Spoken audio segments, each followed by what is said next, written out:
सबको जय मसीह की। मैं प्रभु यीशु मसीह के नाम में एक बार फिर से कॉफ़ी विद क्राइस्ट के 29वां एपिसोड में आपका स्वागत करता हूं। और आज हम बात करने वाले हैं when people try to break you don't panic instead pray.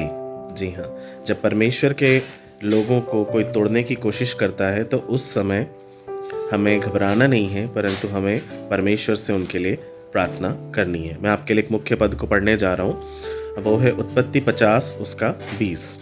उसमें लिखा है, तुमने तो मेरे विरुद्ध बुराई की सोची थी, परंतु परमेश्वर ने उसी को मेरे लिए भलाई ठहराया। ये पद हमें सिखाता है कि जो हमें तोड़ने आता है वही परमेश्वर हमारे निर्माण का औजार उसे बना देता है। जो षड्यंत्र हमारे लिए रचा जाता है वही परमेश्वर की योजना बनकर हमारे लिए कई बार गवाही बन जाता है। जी हाँ, इसका बहुत गहरा अर्थ है मेरे दोस्तों। जब लोग हमें तोड़ने की कोशिश करते हैं तो परमेश्वर उन्हें तुरंत रोकते नहीं हैं। कभी कभी वह हमें इतना समय देते हैं कि उनका मन, उनकी चाल और उनकी सच्चाई जो है ना, वो सबके सामने प्रकट हो जाए। क्योंकि बाइबल क्या कहती है, बाइबल लूका उसका 12:2 में कहती है, कुछ ढपा नहीं जो खोला न जाएगा और कुछ छिपा नहीं जो जाना न जाएगा। है ना, परमेश्वर हमारी सहायता करते हैं क्योंकि उनकी दबी छुपी बातों को वो प्रकट रूप में सबके सामने खोल देते हैं। याद रखिए, कई बार परमेश्वर आपके जीवन से अगर लोगों को दूर कर देते हैं तो वो इसलिए हैं क्योंकि वे बातें जो आपके कानों ने नहीं सुनी वे परमेश्वर ने सुनी है, जो आपके विषय में उनके साथ हुई है। इसलिए हमेशा ध्यान रखें कि परमेश्वर ऐसे लोगों को आपसे धीरे धीरे दूर कर देते हैं जो लोग आपके विषय में बुरा सोचते हैं। Praise the Lord. ठीक है, दूसरी बात है, ये जो प्रक्रिया चलती है ना, मतलब जब परमेश्वर हमारे जीवन से लोगों की छटनी करते हैं तो इसमें वो क्या कर रहे होते हैं? एक्चुअली वो इसमें हमें भीतर से मजबूत कर रहे होते हैं, है ना, आत्मिक रूप से हमें परिपक्व कर रहे होते हैं।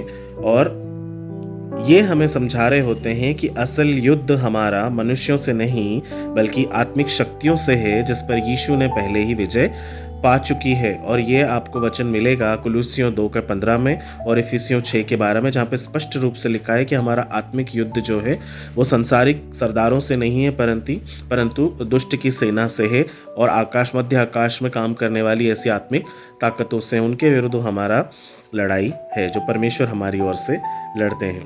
मैं आपको एक कहानी सुनाना चाहता हूँ।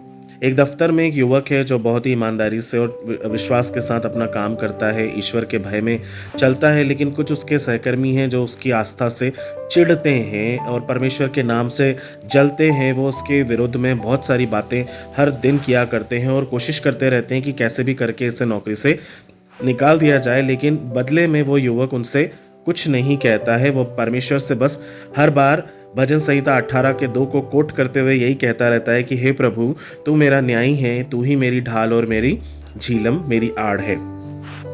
धीरे धीरे जब समय बीतता जाता है तो उन बातों को परमेश्वर प्रकट रूप से लोगों के सामने ले आते हैं जो उस युवक के विरोध में उसके सहकर्मी कर रहे होते हैं। और अचानक ये होता है कि बड़े जो वरिष्ठ अधिकारी हैं उनको ये समझ में आ जाता है कि ये जबरदस्ती का प्रोपोगेंडा है जो इस बेचारे युवक के विषय में फैलाया जा रहा है, जबकि ये तो ऐसा है ही नहीं। यहाँ पे परमेश्वर ने उनकी जो बातें थी क्या किया, उनकी जो बातें थी वही गवाही के रूप में उस युवक के लिए पूरी कर दी। भजन संहिता 7:15 ये कहता है, जो तुम्हें गिराने निकले थे परमेश्वर ने उसी गड्ढे को उनके लिए खोल दिया। जी हाँ, हमेशा ये बात ध्यान रखें कि जो लोग हमारे लिए बुरा सोचते हैं, कई बार परमेश्वर उन्हीं के लिए आगे से आगे गड्ढे खोद देते हैं और परमेश्वर हमें अपने हाथों से ऊंचा उठाते हैं। मेरे प्रियो, कॉफ़ी विद क्राइस्ट के इस एपिसोड के माध्यम से मैं आपको यही संदेश देना चाहता हूँ कि जब कोई आपको तोड़ने की कोशिश करे तो घबराइए नहीं, परंतु प्रार्थना करिए। हो सकता है परमेश्वर आपके जीवन में अद्भुत काम करने जाए, क्योंकि उन्होंने जो कहा है वो वही है कि किसी और को नहीं परंतु क्रूस को देखते रहो, कड़वाहट से बचते रहो और यीशु की क्षमा में हमेशा चलते रहो। क्योंकि वचन हमें सिखाता है कि जो कोई धीरज धरता है अंत में उसी का उद्धार होता है। तो जो कोई भी आपके प्रति बुराई की बातें सोचते हैं, परमेश्वर क्या करते हैं, उसी परिस्थिति को घुमाकर उनकी बुरी बातें आपके लिए उन्नति, आपके लिए गवाही और आपके लिए ही आत्मिक परिपक्वता में बदल जाती हैं। इसलिए कभी भी ये ना सोचें कि परमेश्वर हमें आंधी तूफानों से नहीं बचाते हैं। जी नहीं, वो डेफिनेटली आपके साथ हैं। एक बात ध्यान रखें, वो कभी आपको टूटने नहीं देते। दूसरा, दूसरों की बुराइयों को वो आपके लिए गवाही बना देते हैं। और तीसरा, जो आपको अपमान में दबाने की कोशिश करते हैं, परमेश्वर आपको उनके ही सामने सिंहासन पर उठाते हैं। आपके आंसू कभी व्यर्थ नहीं जाते हैं, क्योंकि परमेश्वर उसका हिसाब रखने वाले परमेश्वर हैं। आज सोचने योग्य बातें यही हैं कि क्या आप परमेश्वर को अपनी बातें, अपने विरोध में की जाने वाली बातें सौंप रहे हैं या खुद उसकी लड़ाई लड़ रहे हैं। दूसरा, क्या ऐसी परिस्थितियों में आप घबरा जाते हैं या परमेश्वर से प्रार्थना करते हैं। और तीसरा और सबसे मुख्य, जो उसने आज्ञा रूप में हमको दिया है, क्या आप अपने शत्रुओं से प्रेम करते हैं या आप उनके लिए प्रार्थना करते हैं, या फिर आप उनकी ही तरह आप भी बुराई करते हैं। अगर आप इन तीनों बातों में सच्चे हैं तो विश्वास मानिए आप मसीह की परिपक्वता में चल रहे हैं। मैं भरोसा करता हूं कि इस संदेश से आप अपने आप को बदलेंगे और परमेश्वर डेफिनेटली आपके जीवन को बदलेंगे। आइए हम छोटी सी प्रार्थना करते हैं।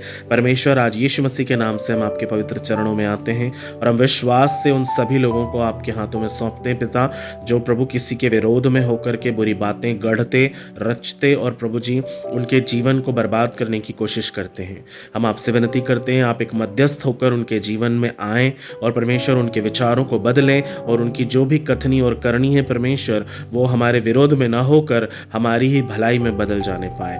प्यारे पिता, आपने ऐसा कर दिया है, उसके लिए धन्यवाद देते हैं। हम हर एक को आदर, मान, महिमा, इज्जत, गौरव, जलाल देते हुए प्रभु जी आपके पवित्र चरणों में समर्पित करते हैं। विश्वास करते हैं कि विनती आपने सुन ली है और आपने इसका उत्तर हमें दे दिया है। प्रभु यीशु मसीह के नाम से मांगते हैं, आमीन। मैं विश्वास करता हूँ मेरे प्रियो, ये वचन आपके जीवन में बहुत अद्भुत काम करने जा रहा है और बहुत आशीषों को लेकर आने वाला है, और आप सच में इस बातों की गवाही हमें ज़रूर देंगे। मेरे साथ यूं ही हर दिन बने रहिए। हम हर दिन नई बातों को सीखेंगे और प्रभु की महिमा में आगे बढ़ते रहेंगे। प्रभु आपको बहुत बहुत आशीष दे। सबको जय मसीह की।